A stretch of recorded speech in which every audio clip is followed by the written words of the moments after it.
সাজ একটা fake ID খুলেছে, নাম দিয়েছে সন্ধ্যাবতী। এই অ্যাকাউন্ট দিয়ে সে তার লুকোচুরির খেলাটা চলমান রাখবে। স্বামী তো এমনি এমনি স্বামী হয়ে যায় না, তাকে টেস্টের উপর রাখতে হয়। এই যেমন ধরুন মাঝে মধ্যে ফেক আইডি দিয়ে একটু গুতিয়ে দেখা, আবার পকেট থেকে না বলে পয়সা সরালে কেমন করে তা দেখা, মধ্যরাতে ঘুম থেকে উঠিয়ে জিজ্ঞেস করা চা খাবে। আবার এরকম অনেক ব্যাপার আছে। এত শব্দ করার মতো সুযোগ সাজের আসেনি, তাই হাতের নাগালে যেটা আছে সেটাই সই। সে আইডি খুলে টুকটাক গুছিয়ে নিল। প্রোফাইল পিকচারে দিল একটা পদ্ম ফুলের ছবি, কভারে তার হাত পায়ের ছবি, অন্যান্য তথ্য দিল না। এই তো এটুকু করে সে ফ্রেন্ড রিকোয়েস্ট পাঠিয়ে বসলো ৬৯,০০০ ফলোয়ার বিশিষ্ট হেলথ নিয়ে সোশ্যাল প্ল্যাটফর্মে বয়ান দিতে থাকা ডাক্তার অনয় আহমেদ হৃদকে। আর তারপর ওভাবেই সঙ্গের মতো পড়ে রইল। জনাব যে তার ফলোয়ার লিস্ট চেকই করেন না তা তো রাহিসাও জানা। মোটামুটি সোশ্যাল সাইটে সাহেব একটু পরিচিত বটে। স্বাস্থ্য টিপস, হেলদি লাইফ স্টাইলের কারণ তো আছে, সেই সাথে একটা ড্যাম কুল পার্সোনালিটি বহন করা অবিবাহিত 30 এই পুরুষটি একটা বড় সংখ্যক মেয়েরই কল্পনা করা বাস্তবিক পুরুষ। সাজ ব্যাপারটা এই 1.5 মাসের বারবার টের পেল, আর প্রতিবারই তেলে বেগুনে জ্বলে উঠতে লাগলো। মেয়েরা কমেন্ট বক্সে কি ন্যাকামো করে, বাবারে এই ফ্রেন্ড ওই ফ্রেন্ডকে ট্যাগ দিয়ে মেনশন করে, কি লজ্জাজনক কথা। শরমে নাকি রাগে কি কারণে যে কান দিয়ে ধোয়া বেরোতে লাগে সাজের, বেচারি তা টের পায় না। সাজ পুরো একটা দিনে অগণিতবার দেখে গেল লোকটার তরফ থেকে কোনো নোটিফিকেশন আসছে কিনা। তার অনুসন্ধানে 1 বালতি জল ও 1 খাবলা গোবর। সাজ দুঃখ ভারাক্রান্ত মন নিয়ে গোবর জল বানিয়ে তা নেফে নিল। এরপর আরো গভীরভাবে 2 চোখ টান করে এক হাতে ক্রমাগত প্রোফাইল রিফ্রেশ করে দেখে যেতে লাগলো রিকোয়েস্ট ক্যান্সেল থেকে ফ্রেন্ড আসছে না কেন। সে বুঝতে পারল তার বুদ্ধি হাঁটুতে। সানজিদা আফরিন এক চরম লেভেলের উঁচবুক। তার নির্বুদ্ধিতে আকাশ ছুলে এক বুক কষ্ট নিয়ে সে টের পেল তার মতো অতি ক্ষুদ্র ফানি তার ওপর ফেক আইডি সাহেবের চোখের তলানিতেও তা পড়েনি। বুকের ব্যথা ও মনের অসুখ তখন গভীর রাত। সাজ ভীষণ আবেগী হয়ে অনুভূতির সর্বোচ্চ উপলব্ধি থেকে একটা টেক্সট করলো। একটা কবিতা বলা যায় একে, নাকি প্রস্তাবনা বা অনুমতি, নাকি ঐশ্বরিক প্রেমের এক অতি সত্তর বহিঃপ্রকাশ। মন্দতা মনকে গ্রাস করেছে, সঞ্জীবিত সুরে সুখ বেসেছে অস্তিত্বে এক আচমকা লহরী, তুমি শোনো। প্রেম ও অসুখের সন্ধি হয়েছে, রিপ্লাই পেল পরদিন মধ্যরাতে। তখন সাজ গভীর ঘুমে। হৃদের সাথে তার কন্ট্যাক্ট নাম্বারেই কথা হয়। রাতে কথা বলতে বলতে মেয়েটা কখন যে ঘুমে কাদা টের পায়নি। সকালে ঘুম ভাঙলো তার নোটিফিকেশনে রেহেন তেহেন অবস্থা দেখে। সাজ বিড়বিড় করলে, জমিদারের বেটা ফোনের টাকা বেশি হয়ে রাখছে। তোমার অবশ্য ডাক্তার মানুষ, স্ত্রীকে হাত খরচের জন্য 30,000 দাও। তোমারে তো জমিদার না, রাজামশাই হুকুম করুন বলে আমার লাফানো উচিত। সাজ তা বলতে চেয়েও বলল না। দেখলো কল কেটেছে শেষ রাতে, আর তার ঘণ্টাখানেক আগেই জনাব টেক্সটের রিপ্লাই দিয়েছে, would you like to my virtual wife. ছোট্ট একটা বাক্য, 8টা শব্দ মোটে, কোনো ন্যাকামো নয়, অনুভূতির বাড়তি প্রকাশ নেই। তবু সাজের বুকের ভেতরটা ঝংকার দিয়ে উঠল তারপরে মস্তিষ্ক চেঁচিয়ে উঠল, স্বামী তুমি জনে জনে বউ বানিয়ে বেড়াও নাকি? সাজ তা লিখতে পারল না। অত্যন্ত কষ্টের সাথে কাঁদো মুখে বিড়বিড় করতে করতে টাইপ করলো, আই ওল্ড। প্রেমা সুখের ভার্চুয়াল সূত্রপাত এরপরই ঘটে গেল। আচ্ছা, হৃদয় কথা কেন বললো? ও কি সঙ্গহীনতায় ভুগছে? আহারে বেচারা স্বামী, বিবাহিত বউ থেকেও তুমি ব্যাচেলার লাইফ কাটাচ্ছ। কি সাইজের বেডে কুইন ছাড়া ঘুমাচ্ছ? হৃদের মনের দুঃখ সাজ বুঝলো। ভাগ্যে সে নিজেই টেক্সটে দিয়েছিল, নয়তো বেচারা অনেক নজরদারিতে তার ভাগেরটা দিয়ে দিত। আচ্ছা, ভার্চুয়ালি কি আরও বউ বানিয়ে রেখেছে নাকি? কি জানি। এত সব ভাবনার মাঝে তার ফোনে সেট করা অ্যালার্ম লাফিয়ে বেজে উঠল। থতমত খেলো সাজ। হাত থেকে ফোনটা পড়ে গেল বিছানার উপর। অ্যালার্মের টপিকে লেখা উঠল, দাদা শ্বশুরের মনোরঞ্জন। দীর্ঘশ্বাস ফেললো সাজ। বোর হয়েছে। সে উঠে ফ্রেশ হয়ে 3 পিস পাল্টে একটা লাল গোলাপি সমবায়ে তাঁতের শাড়ি পরে নিল। নাকে একটা ছোট্ট নাকফুল, হাতে দুটো সোনার বালা। নিজেকে আয়নায় দেখে তার কি যে আনন্দ লাগলো। বিয়ের 3য় মাসে নিজেকে আক্ষরিকভাবে তার স্বামীর বউ হিসেবে মন থেকে মানতে পারছে সাজ। সেই সাথে তার জন্য সাজতে পারছে, তাকে মনে করে লজ্জাও পেতে পারছে। এই যে এত এত পরিবর্তন একদিনে ঘটেনি নিশ্চয়। ঘড়িতে 7টা বাজে। সাজ উঠে নিচতলায় এলো। আফিয়া বেগম সহ সকলে ওকে দেখে ভীষণ চমকে গেলেন। এক দেখায় চোখ সরিয়ে নেওয়ার মতো দুষ্কর সুন্দরী সাজ কোনোদিনও ছিল না বলা বাহুল্য। হৃদের পাশে সাজকে বিশেষ মানাতো না বলেও পরিবারের এক পাক্ষিক সদস্যদের গোপনে ছোড়া কিছু মন্তব্য রয়েছে। মেয়েটার গায়ের রং উজ্জ্বল শ্যামলা, ছোট্ট মুখটায় প্রতিফলিত আছে তার আত্মঘরিমা, অভিমান ও সরলতার মিশ্রণ। কিন্তু মেয়েটাকে যখন গভীরভাবে লক্ষ্য করা যায়, বিশেষ করে সবসময় টলমলে চোখ দুটোর দিকে একটুক্ষণ তাকিয়ে থাকলে বিশেষ কিছুটা আছে এই মেয়ের মধ্যে। সেই বিশেষ কিছুটা এতটাই বিশেষ এই তো যে সহজে কেউ বুঝতে পারে না। এই যেমন এখন গুছিয়ে একটা তাঁতের শাড়ি পরেছে, চুলগুলো খোপা করে রেখেছে, মুখে আহামরি প্রসাধনী নেই, সামান্য স্বর্ণ, আর এই তো সর্বাঙ্গ উপচে পড়ছে অভিমান। আফিয়া বেগমের ধারণা হৃদের ফাঁসে এই মেয়ে ছাড়া আর কাউকেই মানাতো না। এই মেয়েটা না থাকলে হৃদকে সে আজীবন ব্যাচেলর কমিটির সভাপতিই বানিয়ে রাখতেন নিশ্চিত। সাজ বলল, চা বানাই, খাবে তোমরা? বাড়ির বউ বাচ্চারা কেউ সকালে চা খায় না, রান্না বসানো হয়েছে। আফিয়া বেগমের কিছু বলার আগেই ছোট চাচি বলে উঠলেন, পরে আসো বউ, দেখো না কাম করতেছি। আফিয়া বেগম দ্রুত হাতে বাজা মাছগুলো নামিয়ে কড়াইটা সরিয়ে সাজকে বললেন, আমি বানিয়ে দিচ্ছি মা। সাজ এগিয়ে গেল, মুচকি এসে বলল, না মা, আমি বানাচ্ছি, দাদুর জন্য বানাবো। ও আচ্ছা, তাহলে তুমিই বানাও, আমি সব এগিয়ে দিচ্ছি। বাকি যাদের মুখের বিদিকিচ্ছিরি মার্কা অভিব্যক্তির দিকে তাকিয়েও দেখলেন না আফিয়া বেগম। ওদিকে তাদের কোচকানো মুখ, চোখ মুখ যেন শব্দ করেই বলছে, আর কারো ফোলারা বিয়ে করে না, একাই ফোলা বিয়ে করাইছে দুনিয়াতে। অথচ দুই বউয়েরই কারোরই সাহস নেই বড় বউয়ের মুখের উপর একটা শব্দ করা। কাজে চুপ থাকাই ভালো। সাজ ব্যাপারগুলো লক্ষ্য করলো, সেই সাথে সংসার জীবনের প্রথম টিপস নিয়ে নিল। নিজেকে ঠিক ওরকম বানাও, লোকে একটা কথা বলতে গেলেও যেন শতবার ভাবে। যেমনটা তার স্বামী ও শাশুড়ির সুদৃঢ় ব্যক্তিত্ব। সাজ চা বানিয়ে আবু বকর সাহেবের রুমে চলে এলো। দরজায় নক করলো সে। মৃদু আওয়াজে বলল, দাদু আসবো? ও তার থেকে শক্ত কণ্ঠে জবাব এলো, না। সাজ তবুও গেল। জানালার সামনে একটা চেয়ারে বসে আছেন তিনি, হাতে খবরের কাগজ, চোখে সোনালি সৌহদ্দির চশমা। তিনি টের পেলেন সাজ প্রবেশ করেছে, তবে কিছু বললেন না। সাজ গুটি গুটি পায়ে ভেতরে চলে এলো। চায়ের কাপটা সামনে টি টেবিলে রেখে আরেকটা চেয়ার টেনে তার পাশে বসলো। শান্ত স্বরে ডাকলো, দাদু।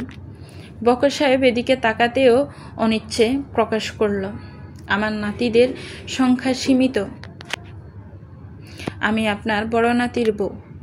বকর সাহেব এবার তাকালেন এবং 2 সেকেন্ড দেখেই চোখ সরিয়ে নিলেন। তার এমন মুখভঙ্গি স্পষ্ট বলছে, ও আচ্ছা কন্যা, তোমার সুবুদ্ধি উদিত হয়েছে। এতদিন তবে কাকে দাঁড় দিয়ে রেখেছিলেন? তবে শব্দ অপচয় করলেন না তিনি।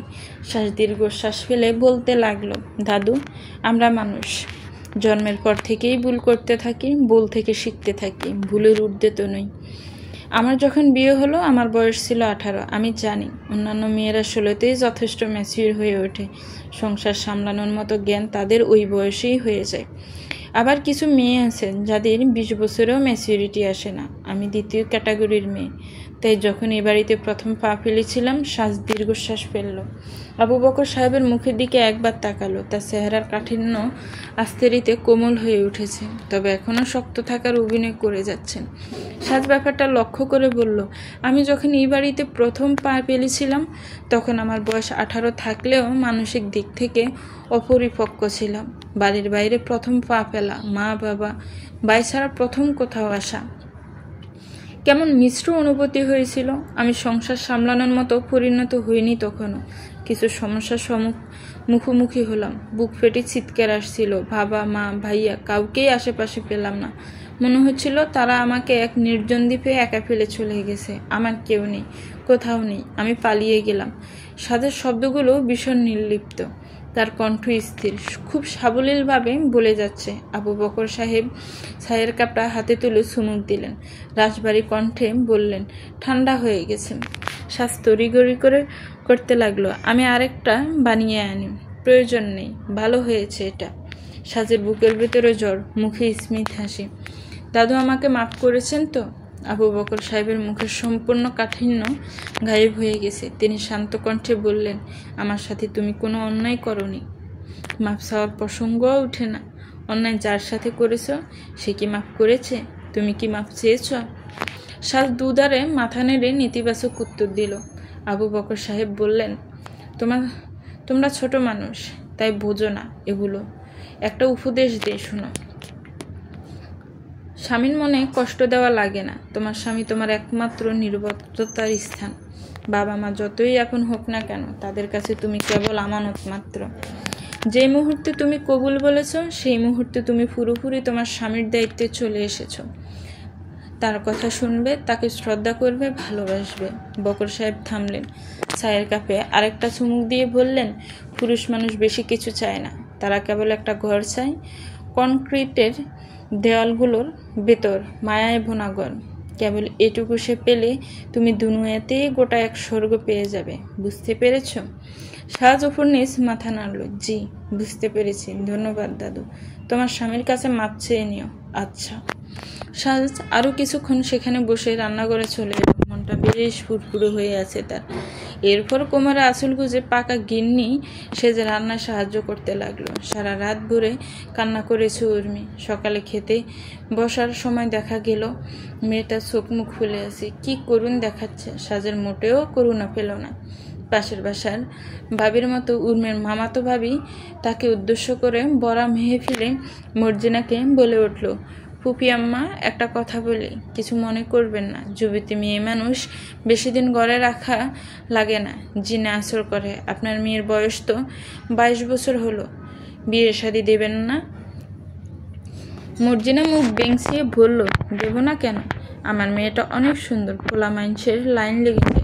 সাজ পিক করে হেসে উঠল, জি, আপনার মেয়ে মাশাআল্লাহ সুন্দর আছে, খালি একটু চ্যাত করে। ওগুলো সমস্যা না, ওজা দিয়ে কয়েকটা ঝাড়ুর ফু দেওয়ালেই ঠিক হবে। আমি কাল ওজা ডাকি আর পরশু ঘটক। আফটার অল ওর বড় ভাবি লাগে, এটা দায়িত্ব আছে না? 3 দিন স্বামী ছাড়া শ্বশুরবাড়ির আলো বাতাস ধুলা সব গায়ে মেখে সাজ ঢাকা ফিরল। এই 3 দিনে স্বামীর সাথে ফোন আলাপ, ভার্চুয়াল সংসার ও শাশুড়ির সাথে কোমরে আঁচল গুঁজে গিন্নি সেজে ঘর সামলানো সবই সমান তালে করে গেছে সাজ। ওদিকে ভার্চুয়ালে পাতানো নতুন সংসারে সাজের টাঙানো হাত ঘুমটা এখনো খোলেনি সাহেব। কি জানি কেন সাজ রুমে এলো। পূর্বিকা তাকে দেখে জিজ্ঞেস করলো, কি হে গৃহিণী, মজা হলো? সাজ হেসে হেসে বলল, সেই মজা। আপু, বিবাহ করো, বুঝবা। মজার বিবরণ দাও। চোখ মুখে দেখে তো মনে হচ্ছে না শান্তিপূর্ণ মজলিস থেকে ফিরেছ। পূর্বিকার এক হাতে একটা বিড়াল গুটিসুটি মেরে শুয়ে আছে। সাজ জিজ্ঞেস করলো, এটা কার আপু? ও, বিড়ালটাও উপরতলার ভাড়াটিয়ার। কি সুন্দর আপু, নাম কি? ইব। সাজে চোখ মুখ জল করে উঠল। সে বিড়ালটাকে নিজের কোলে নিল। ইবারও গায়ে মিশে শুল। সাজ কেমন গলে যাচ্ছে। সে বলল, আরে বাহ, ইব অর্থ সন্ধ্যা, সাজ মানেও সন্ধ্যা। কি দারুণ মিল। পরপরই সাজ পূর্বিকার দিকে তাকালো। আপু, আমি ওকে কিছু সময় আমার কাছে রাখি? হ্যাঁ, রাখো। পূর্বিকার সাজের ব্যাগটা ওর হাত থেকে নিয়ে রুমের এক কোণায় রেখে খাটে আয়েশ করে বসলো। অতি কৌতূহলী সাহনি, গলায় আহ্লাদ। বলতে এবার শ্বশুরবাড়ির মধুর হাঁড়ি কেমন লাগলো? সাজ ইবকে কোলে নিয়ে চেয়ার টেনে সামনে বসলো। হাপিত্যের সব শব্দের ছোঁয়া বের করতে লাগলো। বিবাহের 3 মাস পেরিয়ে গেছে। আপাজান, আমার এখনো বাসর হয়নি। শ্বশুরবাড়িতেও শ্বশুর নেই, দেশের বাইরে গেছেন। স্বামীর বিছানায় স্বামী নেই। ওদিকে রায়বাগিনী ফুফাতো ননদিনী যেন সাক্ষাৎ শালি চুন্নি। আমার বৎসুরি করতে উঠে পড়ে লাগোয়া। মা মেয়ে দুজনে চেহারাতেই সোর ভাব। গাটা চলে যায়। পূর্বিকা অত্যন্ত দুঃখের সাথে বলল, তো 3 দিন কি করলে ওখানে? সাজ পিছিয়ে বলল, সত্য বলবো? আলবাত সত্য বলবে। তো শোনো। সাজ নড়ে চড়ে বসলো। পূর্বিকার ভীষণ আগ্রহী মুখটার দিকে তাকিয়ে বলল, প্রেম করেছি। পূর্বিকে বিস্ময় নিয়ে প্রশ্ন করলো, কার সাথে? তোমাকে বলবো না। কেন? তুমি যদি স্বামীকে প্রেমিকের খবর জানিয়ে দাও? পূর্বিকা থতমত খেয়ে গেল। হৃদের সাথে তার পরিচয় আছে, সেই থেকেই তো অদিতি আর সাজকে নিজের সাথে রেখেছে। মেয়েটার খোঁজ খবর নিয়ম করে হৃদকে জানাচ্ছে। এগুলো তো গোপন খবর। সাজ কি কোনোভাবে জেনে গেছে? না না, তা কি করে হয়? এত সহজ নাকি জানতে পারা? অথচ সাজ বোধ হয় পুরোটা না হলেও অনেকটা জেনে গেছে। তার জানার পরিসীমার বিস্তৃতি পূর্বিকা আন্দাজ করতে পারল না। বাড়িতে কথা বলতে হবে এমন বাহানায় সে নিজের রুমে চলে এলো। আর তারপর কল লাগালো হৃদকে। হৃদ গাড়িতে ছিল। গতদিন কিছু প্রয়োজনে তাকে শহরের বাইরে যাওয়া লেগেছিল, সেখান থেকেই ফিরছে। পথিমধ্যে কল পেয়ে সে রিসিভ করলো। ওপাশ থেকে পূর্বিকা অস্থির চিত্তে বলতে লাগলো, ভাইয়া, সাজ মেবি প্রেম করছে, এখন কি হবে? হৃদ প্রথমত সেকেন্ড দুয়েকের জন্য হকচকিয়ে গেল, পরপর হেসে উঠল। রসাত্মক গলায় বলল, চিন্তা করো না রে পূর্বী, ভাবি তোমার ভাইয়ের সাথেই প্রেম করছে। পূর্বিকার বিস্ময়ে আকাশ ছিল। কাঁদো কাঁদো হয়ে সে বলল, আমি তোমাদের একটু বুঝতে পারি না। আমি জানি না আমার মাথার ব্রেন গরমে গলে গেছে নাকি তোমরা এলিয়েন। হৃদ জবাবে হেসে বলল, তো ম্যাডাম কি করছে? বাসায় পৌঁছেছে কখন? এই তো ভাইয়া 15 মিনিট হলো। ফ্রেশ হয়ে গেছে মেবি। তুমি তাকে কল দিয়েই জেনে নাও। আমি আমার বয়ফ্রেন্ডকে কল দিই। তোমাদের কাহিনীর ফ্যাসে আমার মাথাটা বো বো করছে। আপাতত এই বেটা ছাড়া কেউ আমাকে শান্ত করতে পারবে না। All the best. ইউটিউব ভাইয়া। পূর্বিকা কল কেটে দিল আর সঙ্গে সঙ্গে বপ্পেন নিকনেম সেভ করা কন্ট্যাক্ট নম্বরটি থেকে কল এলো। পূর্বিকা কল রিসিভ করেই বলল, তোরে আমি এমনি এমনি শয়তানের বাচ্চা কই রে?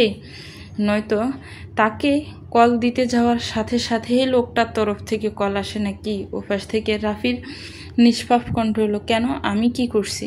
পূর্বিকা শান্ত হলো তার আওয়াজ শুনে। মরুভূমির মতো উত্তপ্ত অন্তরটায় এক ফসলা বাতাস বয়ে গেল। তার রণচণ্ডী আওয়াজ এবার নমনীয়। বেশ, কিছু করনি, খাইছো তুমি? ভাত খাইছো? রাফি বলল, এই বিকেলবেলা ভাত খাবো কেন? তাহলে দুপুরে যে খাইছো সেটাই বলো। দুপুরে খাইছিলাম।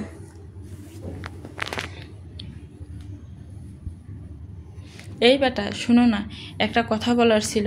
শুনতেছি, কও তুমি। পূর্বিকা বিছানায় মিশে গেল। আওয়াজ কাঁপতে লাগলো সামান্য। I love you. রাফি তৎক্ষণাৎ প্রত্যুত্তর করলো, আই লাভ ইউ টু।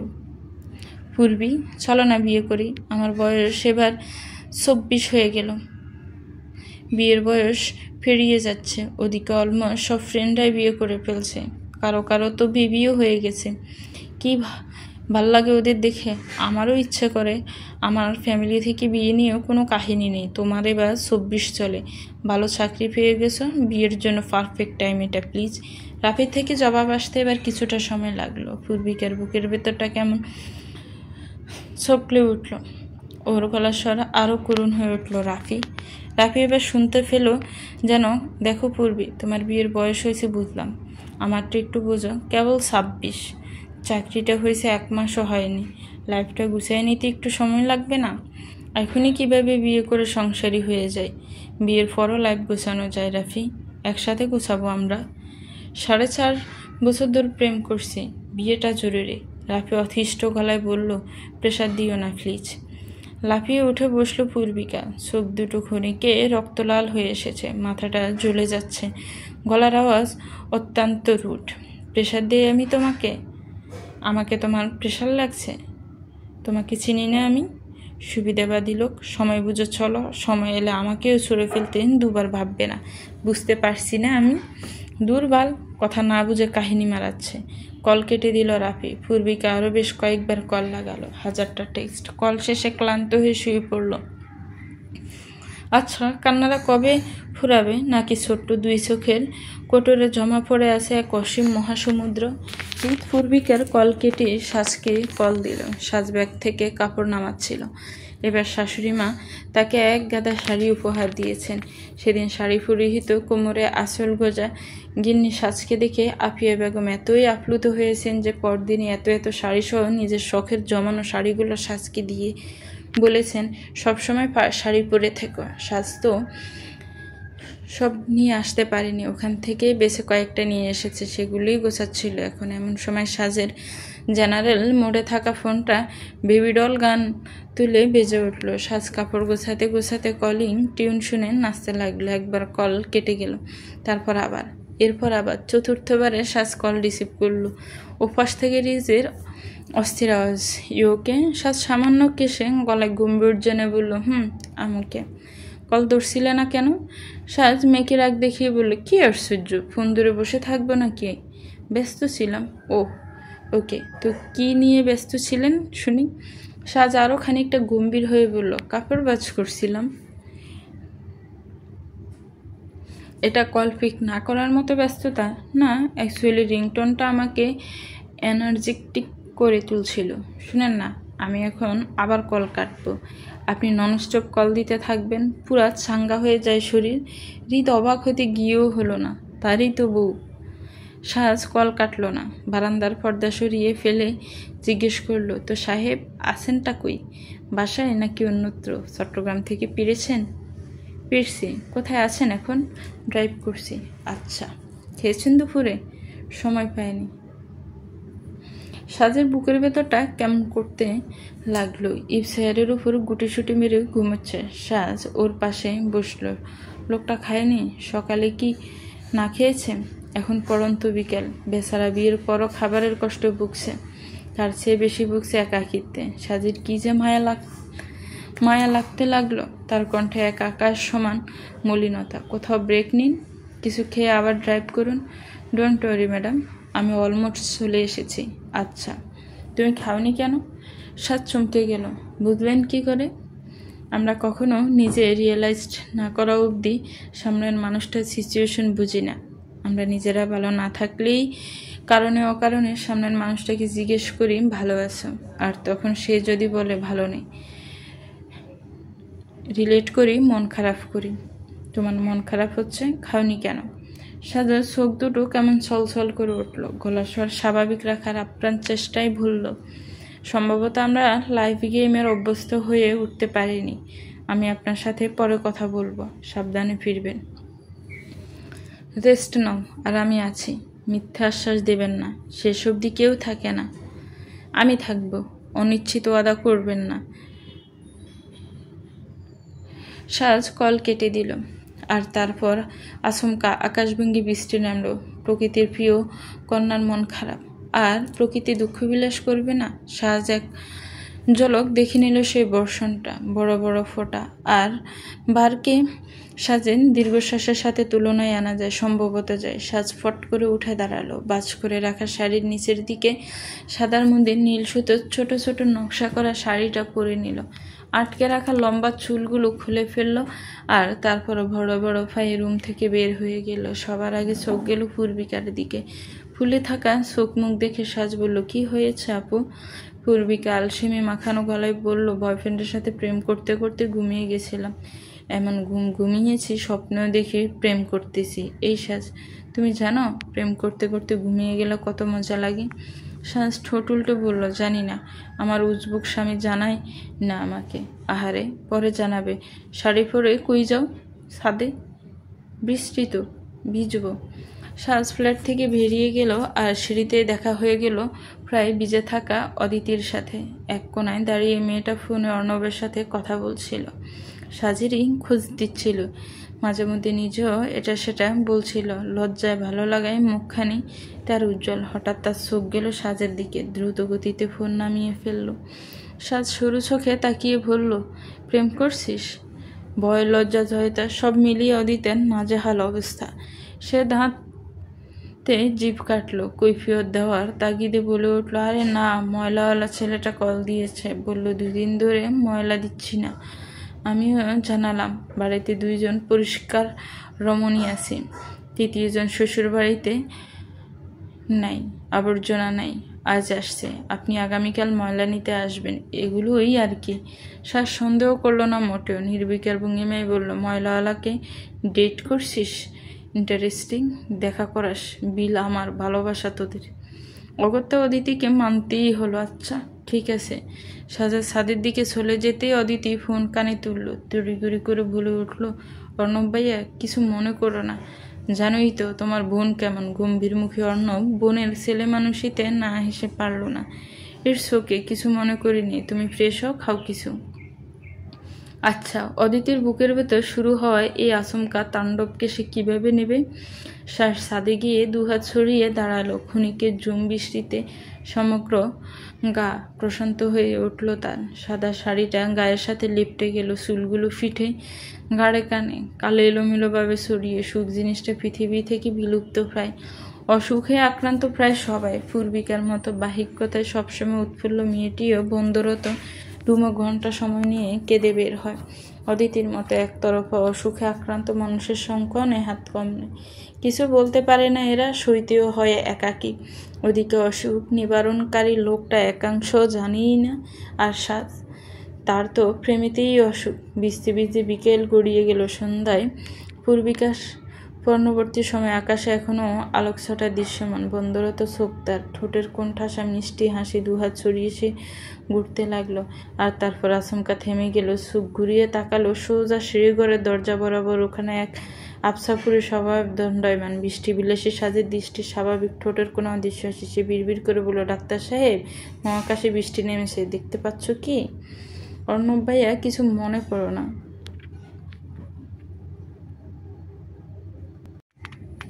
আচ্ছা। অদিতির বুকের ভেতর শুরু হয় এই আচমকা তাণ্ডবকে সে কিভাবে সামলাবে নিজেকে? নির্দিষ্ট এই পুরুষটা চোখের দিকে তাকালিয়ে দিন দুনিয়া হারিয়ে যায়। তার আওয়াজ শুনলে বুকের ভেতরটা চলকে ওঠে। তার কল্পনার বিভোর হয়ে কেটে যায় অম্লান দিবানিশি।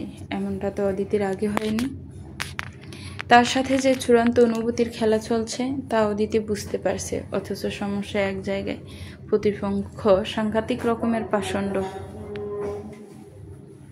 ক্লান্ত হৃদ সিঁড়ি বেয়ে উঠতে গিয়ে লজ্জাবতী অদিতিকে সিঁড়িতে পেয়েই গেল। অদিতি হৃদকে দেখে মিইয়ে গেল। বাঙ্গা বাঙ্গা শব্দে বলল, ভাইয়া। কি অবস্থা ভাইয়া? ভালো সব? হৃদ উপনীত মাথা জাকালো। ভালো। এখানে কি করছো? তেমন কিছু না। কেমন কি তা বোঝা যাচ্ছে। রুমে গিয়ে আগে মিররে নিজেকে দেখে নিও। অদিতি আরও খানিকটা লজ্জা পেয়ে গেল। দমে গিয়ে বলল, ভাইয়া ছাদে গেছে। তাই নাকি? ঠাট্টার স্বর, সেই সাথে মস্তিষ্কে ঘুরছে খানিক দুষ্টমি। হৃদু অদিতিকে বিদায় জানিয়ে ফ্ল্যাটে না গিয়ে সোজা ছাদে চলে এলো। আকাশ ভেঙে ঝুম বৃষ্টি তখন, মেঘেদের তাণ্ডব। ওদিকে বৃষ্টির সাথে বিলাসিনীর এহেন বেহাল্লাফনায় হৃদ দৃষ্টি সরাতে প্রথমত হিমশিম খেল। আচ্ছা, ঝাপসায় হয়ে আছে সম্মুখের সবটা। তার মধ্যে দিয়ে ডাক্তার সাহেবের মাইনাস পাওয়ারের চশমা দিয়ে শানিত চোখ দুটো দেখে নিয়ে গেল প্রিয় স্ত্রীর সবটায়। শ্যামাঙ্গে শুভ্র শাড়ি ঝরানো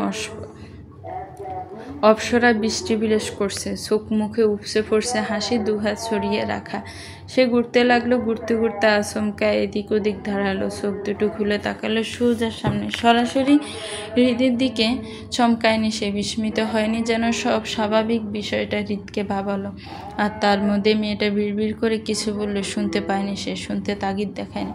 তারপর আরেকটা বিদ্যুৎ ঝলক চোখের নিমিষেই সিঁড়িঘরের দরজা থেকে গায়েব হয়ে গেল হৃদ। সাজান মনে হেসে গেল। আর তার মিনিট পাঁচেকের মধ্যে ছাতা হাতে হৃদ সামনে এসে দাঁড়ালো, একদম মুখোমুখি। তার প্রতিটি পদক্ষেপ যেন একটি একটি করে দূরত্ব মেটানোর সংজ্ঞা। তার দূরত্ব বাড়িয়ে এত কাছে আসা যেন গোটা মহাবিশ্ব ঘুরে পূর্বের স্থানে ফেরা। 11টায় সে আরও অভিজ্ঞ, প্রচণ্ড অনুভূতি প্রবণ। ধীরে ধীরে হৃদ কাছে এসে মধ্যেতে অর্ধ হাতে তফাত রেখে দাঁড়িয়ে পড়ল। তাকিয়ে রইল সাজের বৃষ্টিতে ভেজা অশ্রু সজল চোখ দুটোর দিকে। কি মায়াময় চাহনি, আর তাতে কি সাজালো শাসানি। হৃদের আওয়াজ বরাবরই মতো কর্কশ কণ্ঠে গম্ভীর্যের সাথে লিপটে আসছে ঐশ্বরিক যত্ন। অসীম বৃষ্টি এটা অসুখ করবে। সাজের বুকের ভেতরটা প্রথম দফায় কেঁপে উঠল। বাইরে জড়ো হওয়ার সাথে তাণ্ডব মাতানো বৃষ্টি, অথচ গলাটা শুকিয়ে এলো নিমিষে। শ্বাস তাকিয়ে রইল অপলক। ছোট্ট ঠোঁট দুটো কাঁপছে, বিড়বিড় করছে কিছু বলার চেষ্টায়। হৃদ শুনতে পেল সে বলছে, বুকের ভেতরে ধ্বংসাত্মক ঝড় বইছিল। মনের আকাশে মেঘ জমেছিল ধূসর রঙের। অবশেষে বৃষ্টি নামলো, যেন এক নতুন শুরু। বুঝতে পারছ? রিজ বুঝতে পারছে লুকোচুরি খেলাটার সমাপ্তি যে এত শীঘ্রই টানা লাগবে, উভয় পক্ষে তা টের পায়নি। কে কিভাবে জানলো, কিভাবে বুঝলো, কেউই তা নিয়ে মাথা ঘামালো না। এই সময় এই অবস্থায় সব কিছুর ঊর্ধ্বে কেবল বেহায়া অনুভূতি গেল। হৃদ সাজের জটলা পাকানো কথার মর্ম বুঝতে পারলো, মাথা নাড়লো একবার। সাজের দৃষ্টি জল জল করে উঠল, শুধিয়ে উঠল অবিলম্বে। এত ছলনা কেন ডাক্তার সাহেব? এই প্রশ্নের উত্তরটা হৃদের মুখে ফুটে দেওয়া লাগলো না। দক্ষিণা বেগে বাতাস ছুটল, বৃষ্টির দিকে পরিবর্তন হলো। বৃষ্টি আর ছাতা মানল না, গা ভিজিয়ে দিল তুমুল উদ্যোগী হয়ে। হৃদ দীর্ঘশ্বাস চেয়ে ছাতা ফেলে দিল, মুহূর্তেই ভিজে গেল দুজন। গম্ভীর মুখে রাজপুত্র তখন বলে উঠল, তুমি এমনটাই চেয়েছিলে। এমনটা কি চেয়েছি? নাটকীয় প্রেম পেয়েছি, পাচ্ছ। সাজ হেসে উঠল, হাস্যোজ্জ্বল চোখ দুটোর পাতার ভাজিও বৃষ্টি জমেছে। সেই বৃষ্টির সাথে যে জল ধরা সুইচেস, তা মূলত নোনাজাল। প্রকৃতি বিলাসে এক অদ্ভুত শান্তি আছে। চোখ দিয়ে গড়িয়ে পড়া দুঃখগুলোকে এত কাছ থেকে কেউ দুর্বলতা হিসাবে দেখতে পারে না। বৃষ্টির জলের সাথে মিলিয়ে ফেলে সাজ হৃদের চোখ দুটোতে আচমকা কিছু দেখতে পেল, অদ্ভুত কিছু, অনিন্দ কিছু। তার পুরো দুনিয়াটা এদিক ওদিক দুলে উঠল। অশান্ত আওয়াজে ডেকে উঠল সে, ডাক্তার সাহেব। বলো। ভালোবাসো আমায়? তোমার কি মনে হয়? বাসো, ভালোবাসো, কিন্তু কতটা বলো তো? তুমি জানো তুমিই ভালো, অপরিসীম আর ব্ল্যাক হোল। তোমার চোখ আর আপনার চোখ দুটোই আমায় দেখতে পাচ্ছি। হৃদ মহাবস্তুর ন্যায় বলল, এখানে এসেই আমার পৃথিবী থেমে গেছে। সাজ একখণ্ড হাসল, তারপর কেমন গম্ভীর হয়ে গেল। ঠোঁট বেঁকে গেল উল্টো দিকে, মলিন হয়ে এলো চোখ দুটো। হৃদ নিজের হাত সাজের গালের দিকে ওঠাতে ওঠাতে জিজ্ঞেস করলো, কি হয়েছে? সাজ উদাসীনতায় দুকদম পিছিয়ে গেল। তার চাহনিতে ঝলঝল করছে অভিমান, অহংবোধ। ঠোঁট তীর তীর ভঙ্গিমায় বলে উঠল, প্রিয় অসুখ, মনের সাথে সন্ধি কটানোর আগে স্পর্শ নিষিদ্ধ। ফিসকে এক হাসির সাথে হৃদ মাথা নাড়ল। Noted madam. শাহজার একবার হৃদকে দেখে রুমে চলে গেল, আর গিয়ে নিয়ে সোজা মেঝেতে বসে পড়ল। হাত পা থরথর করে কাঁপছে তার। অদিতি ফেসবুকিং করছিল। বিজে সিপসিপে সাজকে এরকম অবস্থায় দেখে বিচলিত হলো। এগিয়ে এসে সাজের সামনে হাঁটু মুড়ে বসলো। ওর ভেজা গালা আলতো হাতে দুবার চাপড়ে ডাকলো, সাজ। সানজি, এই স্যান্ডি, কি হয়েছে তোর? তাকা। সাজ তাকালো, ডাক শোনা জবাবে বলল, কি তোরা এমন পাগলের মতো লাগতেছে কেন? সব কিছু ঠিক আছে? আমারে বল, বল না। অদিতির আওয়াজ কেমন কাঁপতে লাগলো, কাঁদো কাঁদো আওয়াজ, বড় করুণ শোনালো। সাজের মোটেও করুণা হলো না। সে হেসে ফেললো অনায়াসে, পাগলের মতো সে হাসি। বড় দাফুটে আওয়াজে বলে উঠল, অদি, আজ আমি আমার মানুষটাকে কাছ থেকে দেখেছি। মাশাআল্লাহ, সে এত সুদর্শন, আমার পাগল পাগল লাগছে।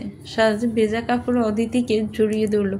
অদিতি সংকোচ করল না, ভিজে যাওয়ার বোনের মতো বান্ধবীকে দুই হাতের আজলায় আগলে নিয়ে বলল, পৃথিবীর সর্বোচ্চ সৌভাগ্য তোর হোক।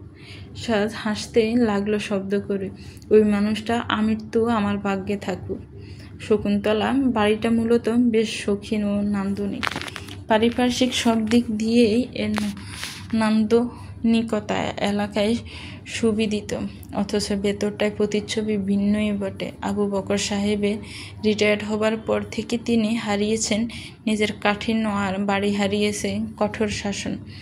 আর তার তো খামখেয়ালিপনায় এই বাড়িতে আজকাল ঐক্যতা দেখিয়ে যাচ্ছে। পরের বাড়ির এক মেয়ে, দোতলায় একটি রুমে আজও যেন জ্বর বইছে। সব কিছু লণ্ডভণ্ড। মাস কয়েক আগে নতুন করে লাগান ড্রেসিং টেবিলের আয়নাটি পুনরায় ভেঙে গুড়িয়ে রয়েছে।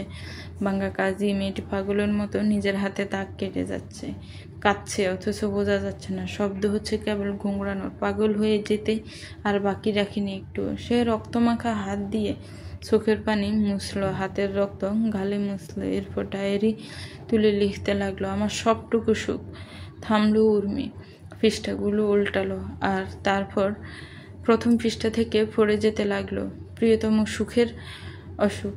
আমার বয়স তখন 15 ছুঁই। বাবা কার অ্যাক্সিডেন্টে মারা গেল। দীর্ঘশ্বাস। তিন ভাইয়ের একমাত্র আদরের বোন হয়ে আমার মা এই বাড়িতে মানিয়ে নিতে পারলো না, চলে এলো এখানে আমাকে নিয়ে। ঈদের সময় তুমি সপ্তাহে ছুটিতে এসেছিলে। আমি জানি না ওই মুহূর্তে আমার কি হলো। আমার ছোটবেলা থেকে তোমার প্রতি হিংসাত্মক ব্যবহার এক নিমিষেই বদলে গেল। বিশ্বাস করো, অস্বীকার করার জো নেই। আমি একটু একটু করে পুরো দুনিয়া এলোমেলো করা ভালোবাসাটা বেশি ফেলেছিলাম তোমাকে। আর তারপরে 8টা বছর তোমাকে ভালোই বেসে গেলাম, একতরফাভাবে ভালোবেসে গেলাম। সবচেয়ে মজার ব্যাপার কি জানো? আমি তোমাকে না পেলেও তোমার সবটা পেয়ে গেছি। কিভাবে? তুমি কখন ঘুমাও, রাতে কবার ঘুম ভাঙ্গে, তুমি বারান্দায় আসো কিংবা লাইট জ্বালাও, কফিতে কতটুকু পরিমাণ চিনি পছন্দ করো, রাতে কি খাওয়ার ক্রেভিংস হয় তোমার, কোন রঙগুলো পছন্দ করো, কোনগুলো দেখতে অসহ্য লাগে তোমার, কয় কদম পর পর হাঁটতে গিয়ে অন্যমনস্কতায় মাটির বিপরীতে লাফ মারো, চুল কতটুকু হয়ে গেলে কেটে ছোট করো, কতটুকু ছোট করো, কখন বিষণ্ণ তোমার, কখন খুব উল্লাসে থাকো, সব জানি আমি, মুখস্থ আমার। তুমি নিজেও সম্ভবত এতটা জানো না যতটা তোমায় আমি জানি। আর সেই জানা থেকেই বাইরেই রইল তোমার মনটা। তুমি যখন একটু একটু করে গোটা তুমিতে মরছিলে, তখন তুমি অন্য এক নারীকে নিয়ে ভবিষ্যতের স্বপ্ন বুনছিলে। হৃদ, আচ্ছা বলো তো, কি কমতি ছিল আমার মধ্যে? আমি দেখতে সুন্দর, পড়ালেখায়ও ভালো, আর তোমায় ভালোবাসতাম খুব করে। তবে তুমি কেন আমার হলে না? আচ্ছা, বিনা সাধনায় তোমাকে যে নারীটি পেয়ে গেল, সে কি জানে তোমাকে চাইতে চাইতে একটা মেয়ে নিজের জীবন যৌবন নষ্ট করে ফেলেছে? সে কি জানে তোমার সামান্য সর্দি হলে একটি মেয়ে মোনাজাতে বসে পুরো রাত কাটাতো? সে কি জানে তোমার মুখখানিতে এক টুকরো হাসির লোভে হাজারটা পাগলামো করে বেড়াতো একটা মেয়ে?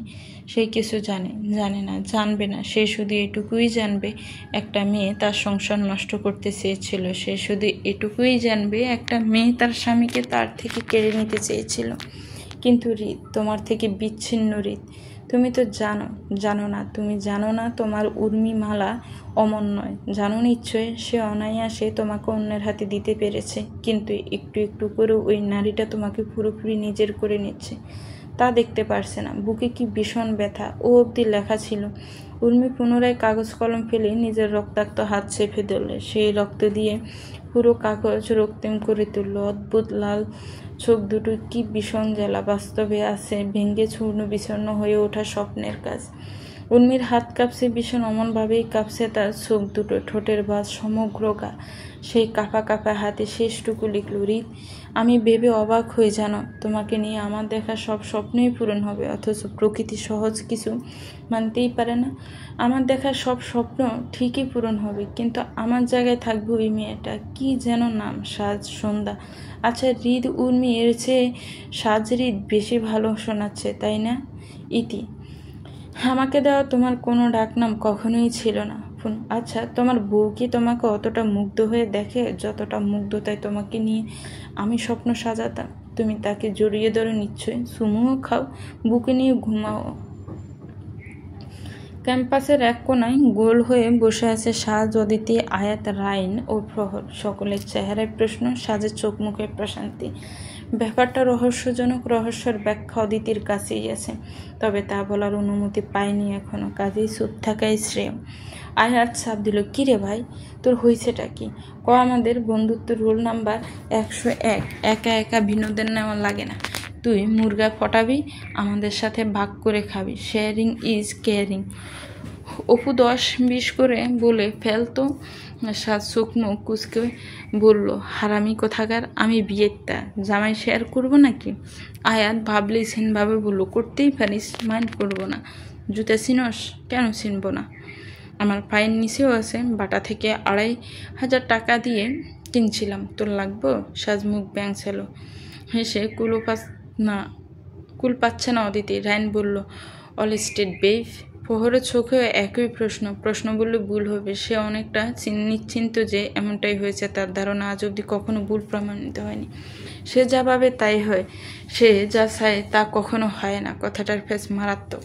রায়নের ইঙ্গিতপূর্ণ প্রশ্নের বিপরীতে সাজ লাজুক হাসল। রায়ন বিস্ময় নিয়ে বলল, সেই মামা ট্রিট দে, বিল তোমার, ভালোবাসা আমাদের। সাজ সত্যি সত্যিই জানালো ট্রিট দেবে। আয়াত অথিষ্ট ভঙ্গিতে গাল ফুলিয়ে বসে আছে, তাকে পাত্তা দেওয়া হচ্ছে না, তাকে কিছুই জানানো হচ্ছে না। কষ্টকর, অতি দুঃখে সেই কান্নায় অভিনয় করে ঠোঁট উল্টালো। আশেপাশের পাষাণ শ্রেণীর পানিগুলোর মায়া তো দূর, তাকিয়েও দেখলো না। আয়াত অদ্ভুতভাবে লক্ষ্য করলো তার চোখ গিয়ে বারবার আটকাচ্ছে ওই লোকটার দিকে। সমবয়সী তারা, তবু তার চেয়ে এক হাত লম্বা, গায়ের রং মাংস যেন তার দ্বিগুণ। দেখতে কি হ্যান্ডসাম! আয়াতের চোখ দুটোতে স্পষ্ট দুষ্টুমি ছাপ। প্রহর একবারও তাকালো না, তা তাকিয়ে উঠে অন্যদিকে চলে গেল। আয়াতও উঠে দাঁড়ালো, গুটি গুটি পায়ে গিয়ে প্রহরের পিছে হাঁটতে লাগলো। গলা খাকারি দিয়ে নিজের উপস্থিতি জানানো দিল অমন বড় বড় কদমের সাথে তাল মিলিয়ে হাঁটতে আয়াত হিমশিমি খাচ্ছে, কিন্তু মহারাজ তাকিয়েও দেখলেন না। এমন যদি আয়াত মুখ থুবড়ে শুকনো ঘাসের উপর ঠুস করে শব্দ করে পড়ে যায়, চারিদিকে লোকের সামনে কি বেইজ্জতিই না হবে তার। নিশ্চয়ই কেউ কেউ ফোন করে ভিডিও করা শুরু করে দেবে, কেউ তো হেসেই ফেলবে। আয়াত সে হাসি সহ্য করতে পারবে না তো। বাটা থেকে কেনা ২,৫০০ টাকার জুতাটা কোমরে ছুবিয়ে এনে মুখ বরাবর ছুঁড়ে মারবে। তারপর কি হবো? No no no. আয়াত ভাবতেই পারল না। ওভার থিঙ্কিংয়ে চূড়ান্ত দাঁড়িয়েছে। আরেকটু ভাবলে মরেই যাবে। তারপর কেটে গেল ঘুনে ঘুনে ১৩.৫ সেকেন্ড। গম্ভীর পুরুষটি স্তব্ধতা কাটিয়ে সেভাবেই দাঁড়িয়ে জানতে চাইল কি। আয়াত থতমত খেয়ে গেল। আজকে রাইন ফহরকে নিজের বন্ধু হিসেবে সার্কেলে পরিচয় করিয়ে দিয়েছে, তাই আহামরি সেনা পরিচিত এখনো হয়ে ওঠেনি। এভাবে কথা বলা কি অভদ্রতা! ঠোঁট কামড়ে ভাবতে লাগলো আয়াত। আর ভাবতে ভাবতে বিড়বিড় করেই উঠল ভদ্রতার গোষ্ঠীর মাথা। আমি তো ভদ্র নই। প্রহর কথাটা শুনতে পেয়েছে বোধহয়, নয়তো ঠোঁটের কোনো ওই বাঘটা কি উপলক্ষ ঠাট্টার হাসি এতই সূক্ষ্ম। আয়াত পেছন থেকে এবার প্রহরের পাশে এসে দাঁড়ালো। ঘাড় বাকি প্রহর দিয়ে তাকিয়ে বলল, তোমার গার্লফ্রেন্ড আছে? নিশ্চয়ই এখন লোকটা ভাববে আয়াত মেয়েটা ভীষণ চেঁচড়া, বাগায়ে পড়া। প্রথম কথায় কেউই বা এমন প্রশ্ন করে? এগুলো আদৌ ভালো প্রশ্ন নাকি? ভাবলে বাবু, তার মেরুদণ্ড সোজা, সে সোজা প্রশ্ন করতে ভালোবাসে। জিলিপির প্যাঁচ অন্য সব মেয়েরা দেখিয়ে বেড়ায়। আয়াত নির্বিঘ্নে তাকিয়ে রইল প্রহরের দিকে। লম্বাটে মুখ, ঘন আইব্রু, সরু নাক তীরের মতো, আর ঠোঁট ড্যাম তার। আর সেই তাকিয়ে থাকার মধ্যে দিয়ে জনাবের সুদর্শন আকর্ষণীয় ঠোঁট দুটো নড়ে উঠল, বলল নেই। পুরো মুখ জলজল করে উঠল আয়াতের। চোখ দুটো বড় বড় করে তাকিয়ে বলল, মিথ্যেবাদী, মিথ্যুক। এমন চেহারার ফোলা তুমি না হলেও 2টা ফোন, 4টা সিম, 4টা হোয়াটসঅ্যাপ, 10টা ফেসবুক আইডি ও একাধিক সোশ্যাল প্ল্যাটফর্মে মেয়েদের নাচিয়ে বেড়াবা। ওগুলোর মধ্যে একটা না। ওর সামনে তাকিয়ে বললে, আমার ফেসবুক অ্যাকাউন্ট নেই। আয়াত কোমরে হাত গুজে দাঁড়িয়ে হতবুদ্ধি হয়ে বলল, সত্যি নেই? কি মিথ্যে বলছো কেন? আমি কি তোমার ফেসবুক অ্যাকাউন্ট চেয়েছি? আর চাইলেই বা কি হতো? ফেসবুক অ্যাকাউন্টই তো তোমার ব্যাংক অ্যাকাউন্টের পিন না। প্রহরে এবার আয়াতে চোখে চোখ রেখে তাকালো। সাহনি স্থির নির্দিষ্ট। এতটা সময় প্রথম তাকালো, তার তাকিয়েই রইল। বিচলিত হলো আয়াত। থতমত খেয়েও শক্ত চোখে তাকিয়ে রইল। তেজের দ্বীপ গলায় বলে উঠল, আসলেই নেই। না, লাস্ট টাইম জিজ্ঞেস করছি। নেই? নেই ভাই, আমি তোমারে কাল শাল পড়া খাওয়াবো। তোমার ওই কথা সত্য হলে চালগুলো মধু হয়ে গলা দিয়ে নামবে, আর মিথ্যে হলে তুমি মুরগি হয়ে যাবা, ব্রয়লার মুরগি, বুঝছো? প্রহর অনিমেষেই তাকিয়ে রইল। সে অনেক কিছু বুঝতে পারছে। রুমে ফিরতেই সাথে লক্ষ্য করলো তার সন্ধ্যাবতী অ্যাকাউন্টে হৃদের টেক্সট এসে জমা হয়েছে। একটা নয়, 2টা নয়, 3টা। পড়ার জন্য ইনবক্সে ঢুকতে যাব, অমনি ফোনে কল আসে। আফিয়া বেগমের কল। তার শাশুড়ির সাজ রিসিভ করে লম্বা করে সালাম দিয়ে বলল, আম্মা ভালো আছো? আফিয়া বেগম সালামের জবাব দিয়ে বলল, আল্লাহ ভালো রাখছে, তুমি ভালো আছো? জি আলহামদুলিল্লাহ। পড়াশোনা কেমন চলে? আমার সংসারের চেয়ে ভালোই চলে। সংসার কেমন চলে? কচুর মতো চলে আম্মা। এমনিতে তো ভালো লাগে, মজা আছে, কিন্তু চুলকাই খুব, খাইতেও পারি না। আফিয়া বেগম হাসলেন। আম্মা, আমার সংসারটা এমনই, একটু মেনে নেওয়া লাগে, একটু মানিয়ে নেওয়া লাগে, আর তারপর যখন সংসারটাকে পুরোপুরি আপন করে নেবে, কারো কোনো কথায় আর তোমার কষ্ট লাগবে না। স্বামী ভালো হলে তো দুনিয়াতেই স্বর্গ পাওয়া যায়। তখন অ্যালার্জির সমস্যাটাও গায়েব হয়ে যাবে, বুঝলে মা? সাজ মাথা নাড়লো আনমনে। নরম গলায় জিজ্ঞেস করলো, আমি চেষ্টা করবো আম্মা। আমি জানি তুমি পারবে। জি। গত সন্ধ্যা থেকে হৃদ একবারও সাজকে কল দেয়নি, সাজ নিজেও দেয়নি। অস্বস্তি জড়তার ভয়াবহ লজ্জায় স্বাভাবিক হতে লাগবে সর্বনিম্ন 24টা ঘন্টা। এটুকু সময় সাজ এদিক ওদিক লাফিয়ে বেড়াচ্ছিল, ফিরে নিয়ে কল দিত, কিন্তু দিয়ে কি বলতো, উফ লজ্জা। তার মধ্যে শাশুড়ি আম্মা কল দিয়েছেন। সাজ মিনমিন স্বরে বলল, আম্মা তোমার ছেলের সাথে কথা হয়েছে?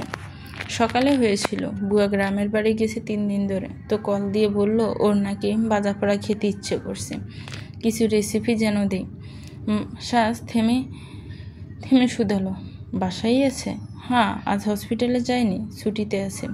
হঠাৎ ছুটি? কি উপলক্ষে? আপিয়া বেগমের কণ্ঠে দ্বিধা। তুমি জানো না? না তো। কি হয়েছে আম্মা? দীর্ঘশ্বাস ফেললেন আপিয়া বেগম। ছেলেটা কাউকে কিছু বলে না, সে তো মা। আবার শুনে টের পেয়ে যায় সবটা, আর বাকিদের জানাবেও না। তার মন খারাপ লাগলো ভীষণ। মলিন গলায় বলল, আর ভুইল না আম্মু, ছেলেটা এত বড় হয়ে গেল এখনো নিজের ভালো বোঝে না। ওর গায়ে বৃষ্টি সয় না, কাল নাকি আবার ভিজেছে। সাজ আঁতকে উঠল। জ্বর আসছে? আপিয়া বেগম মলিন গলায় বললেন, হ্যাঁ রে মা, তোর যদি সময় হয় তো একটা কথা বলি। আপিয়া বেগমকে বাক্য সম্পূর্ণ করতে দিল না সাজ। অসুরেই বলে উঠল, আমি এক্ষুনি যাচ্ছি। ভালো হয়। সাজ কল কেটে সবার আগে হৃদের টেক্সট পড়ল। 3টা টেক্সট ক্রমান্বয়ে লেখা। হ্যালো ভার্চুয়াল বউ। ধরায় ধারা, বুকেতে জ্বলন্ত তাণ্ডব যেন। দৃষ্টিতে সংঘর্ষ, মস্তিষ্কে জ্বর, মন অশান্ত, নৈশব্দে ক্ষিপ্ত। তারপর বলো, প্রেমা শুকছে না? ভেতরে তীব্র অসুস্থতা, বাহিক কোথায় সুখে মোড়ানো। মেবি আমার তাকে দেখতে ইচ্ছে করছে। লাস্ট টেক্সটটা 30 মিনিট আগে করা। সাজ বিছানা থেকে গায়ের ওড়না তুলেও সেভাবেই দৌড় লাগালো। হৃদের ফ্ল্যাটের সামনে গিয়ে কিছুক্ষণ কলিং বেল বাজালো, কেউ দরজা খুলল না। সাজ তখন আপিয়া বেগমকে কল লাগালো। কল রিসিভ হতেই ফটাফট বলে উঠল, আম্মা তোমার ছেলের ফ্ল্যাটের সামনে দাঁড়িয়ে, চাবি নেই, দরজা খুলছে না। আল্লাহ জানে মরে পড়ে আছে কিনা, কেমনটা লাগে। কি করব? তুমি লোক পাঠাও, দরজা ভাঙ্গি। আল্লাহ কি জন্য যে মেয়ে মানুষ বানাইছে আমারে, গায়ে শক্তি নেই, একা দরজা ভাঙতে পারি না। দূর। সাজের কণ্ঠে উদ্বিগ্নতা। আপিয়া বেগম জানালেন, দেখো দরজার সামনে 2টো তব আছে না, ডান পাশটায় পিছে চাবি রাখা। সাজ চাবি পেল, গেল, দরজা খুলতে খুলতে বলল, থ্যাংক ইউ আম্মা, চিন্তা করো না, আমি আছি ওনার কাছে, এখন কিছুটা নিশ্চিন্ত। যাও, কল দিয়ে জানিও। আচ্ছা। সাজ কল কেটে ভেতরে প্রবেশ করতে গিয়ে আচমকা থেমে গেল। প্রথম পা ভেতরে রাখতে গিয়ে দেখল সে কাঁপছে, সব কিছু কেমন নড়বড়ে। শ্বাস টানলো বড় করে। হৃদের নিজস্ব স্মেল পুরো ফ্ল্যাট জুড়ে ছড়িয়ে আছে। ভেতর থেকে দৌড়ে এলো ইপ। সাজের পা ঘেঁষে আদর খেতে লাগলো। সাজ এক হাঁটু মুড়ে বসলো, ইপকে আদর করে হাসলো। তুই আমার ছানা নাকি রে? তাহলে বেশি আদর ডিজার্ভ করিস, কোলে আয়।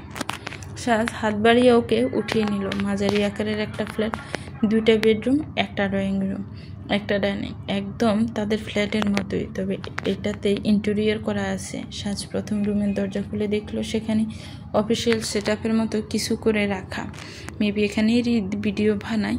এদিক ওদিক দেখতে দেখতে সাজ হৃদের রুম পেয়ে গেল, তবে রুমের ভেতরে ঢুকতে গিয়ে চরম সংকোচে গা জড়িয়ে দৌড়ল। দরজা খুলে 1 সেকেন্ডেই যতটুকু দেখা যায় ততটুকু দেখে চোখ সরিয়ে নিল। অগোছালো রুম, ফ্লোরে কাপড় চোপড় সহ টুকটাক অনেক কিছু পড়ে আছে, আর বিছানায় পড়ে আছে হৃদ। গায়ে কিছু নেই, কোমর অবধি কম্পোটার উবু হয়ে শুয়ে আছে সে। ভেতরে ঢোকা উচিত হবে কি? একা একজন ছেলের রুমে এভাবে ঢুকে পড়া তো চরম বেয়াদবি। সাজ আদব দেখাতেও পারল না।